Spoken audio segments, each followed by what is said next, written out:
Okay, thank you very much, everyone. Thank you for the organizers. I am delighted to be here and a little bit humbled after watching the last performance, because I can't move that way, and also humbled by many of the other comments.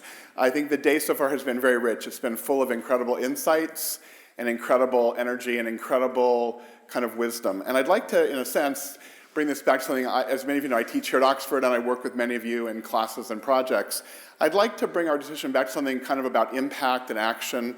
We've heard big ideas and we've heard insights about reinvention, about ecosystems, about authenticity. We've heard lots of incredible ideas. We heard about empathy. We've heard lots and lots of incredible ideas and powerful insights. And I'd like to shift us back to thinking about how does this happen? How does it get done in a less agency-filled view? How do things happen? And I'd like to spend a little bit of time talking to you about, I'd like to organize my comments, I guess, by making a critique of the idea of an entrepreneur, something that we all love and care about.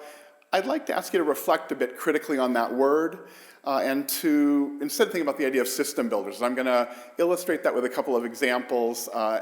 And in a sense, I think going back to something that Jeremy mentioned, some others have mentioned today, I'd like you to think about meaning as well, meaning and action both. I think words matter. I guess the first one I make is words matter.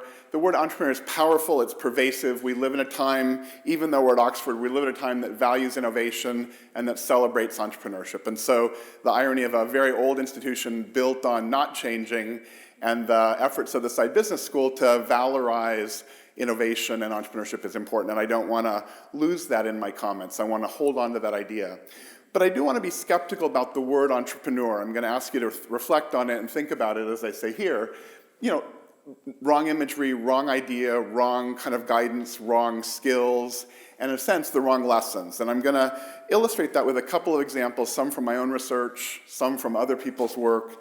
And at the end of the talk, at the end of these 7 or 8 minutes, I'm going to ask you to simply take on board the idea of a system builder, somebody who thinks beyond the immediate enterprise, someone who thinks beyond all of the kind of imagery of entrepreneur. My concern there is this: the word entrepreneur, I think, has been captured by a kind of a notion of risk-reward. It's been captured by an idea of someone who is remarkable in a particular way. They're willing to take risks that no one else will take. They're willing to do things other people won't do. They're willing to free themselves from the bounds of sort of convention.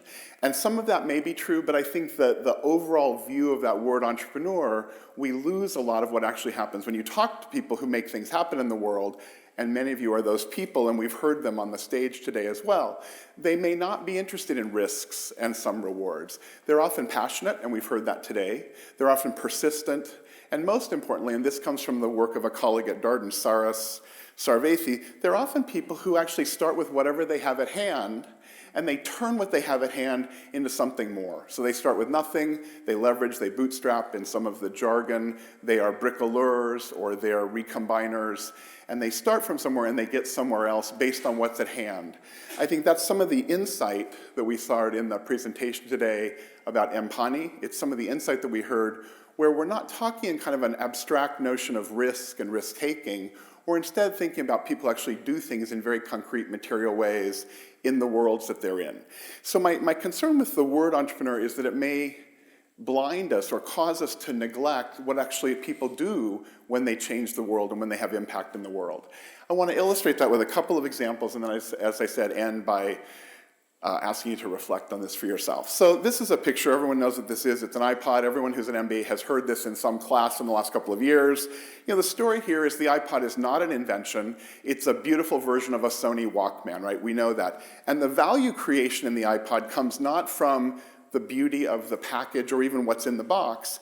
It comes from the wisdom, the insight that pulled together many kinds of players and in some sense embodied them in that box, right? So it's beginning to understand that value creation here actually comes from not the beauty of this particular artifact, but from all of the mobilizing of resources and wisdom and content and activity out in the world that yields easy access. And so if we think about this slide, then of course the story behind the iPod is really a story about marshaling and mobilizing and connecting many disparate worlds. And that's the claim I'm going to ask you to think about here.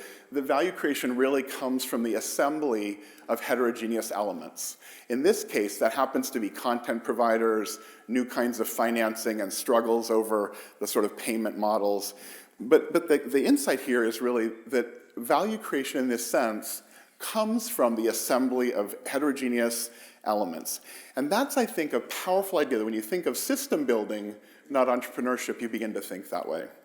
A second example comes from some work I've done with Frank Hajek. Some of you may know a 2009 MBA alum who's an entrepreneur and actually an activist in Peru, who's done a lot of interesting work around REDD+, the efforts to implement efforts to reduce emissions from forest degradation.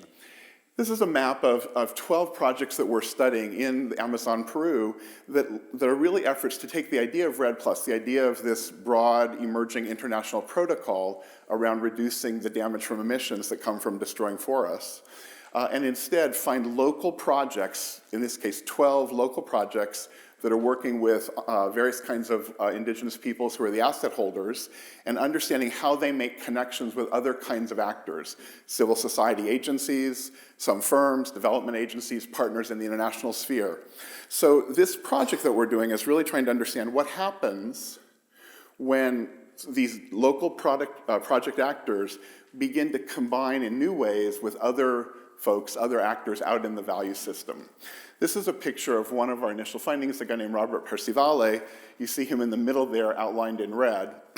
Percivale is what I'm going to call a system builder. He's somebody who is an activist in Peru, but he's also connected to many different parts of this emerging forest carbon value chain. He's someone who understands you bring together asset holders with many other intermediaries who actually matter and create value.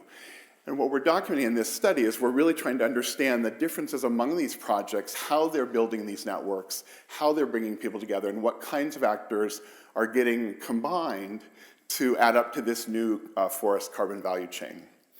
The third example I'm going to mention is something some of you know from my classes, a guy, very interesting historian of technology, Thomas Hughes, who wrote a wonderful book called Networks of Power. The pun here is networks of power, that is mobilizing elite power in society.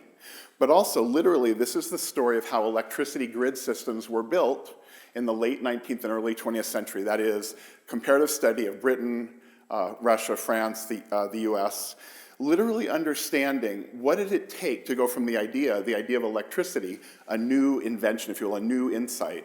What did it take to go from that idea to large-scale power grid systems? And one of the insights, many insights in the book, you want to read it if you have a chance, but if you don't, one of the insights is that in each of those countries, the nature of the grid system looked very different. In France, in Britain, in Russia, in the US, in Germany, the form that technological system took, the form it took on varied. And the insight Hughes draws from that is useful for us. He says, actually, this is because system builders, the people who actually put these grids together, were more than just entrepreneurs. They drew on diverse skills, they worked with different kinds of people, they created new kinds of protocols, funding, financing arrangements, they reworked regulation. In other words, they worked across a landscape that until they came along had been unconnected. Wrong one, sorry. Until they came along had been unconnected. I'm losing it here. Until they came along, that landscape had been unconnected. And these are folks who really put together across these different worlds each of the elements, and in many cases invented new ways for them to come together. He talks about Edison in this way. He says, Edison actually stood in the middle of many different agencies, old industries, financial intermediaries.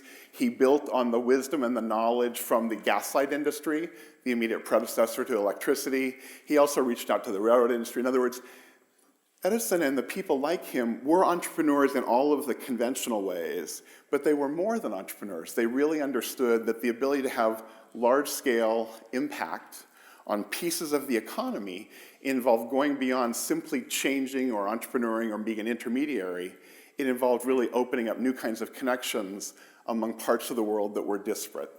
I think this insight has a lot of interest for us today, people interested in clean technologies, clean tech areas, really understanding the work of going on. The insight, I think, here for us also in this question of system building, Hughes said it takes not only building systems, but also unbuilding systems, pulling apart legacy systems. I have another example then. This is a line all of you know from William Gibson, the science fiction writer. The future is already here, it's just unevenly distributed.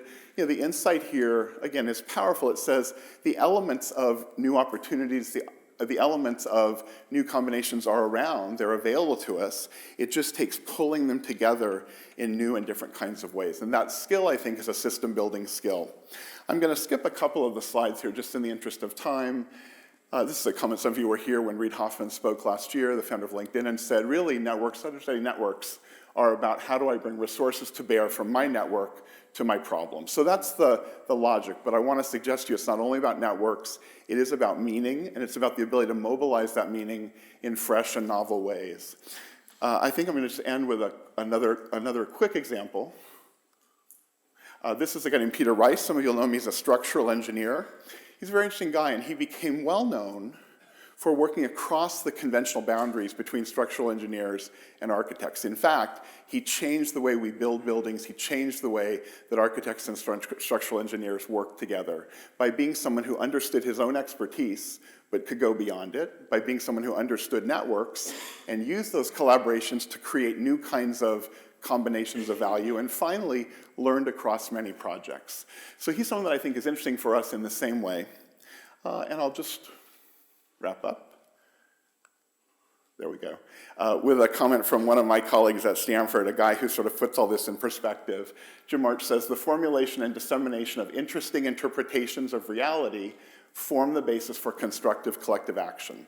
So in a nutshell, I'm asking you to take the idea of entrepreneur, value that work, but not get caught up in what an entrepreneur, what that has come to mean for us. A bit of celebrity, a bit too much risk-taking, a bit too much being special, not like other people, and instead begin to take seriously the idea of a system builder, someone who looks around, understands the kinds of elements that are available, combines those in new ways, and generates new kinds of value by virtue of combining heterogeneous assemblies and elements around. Thank you very much.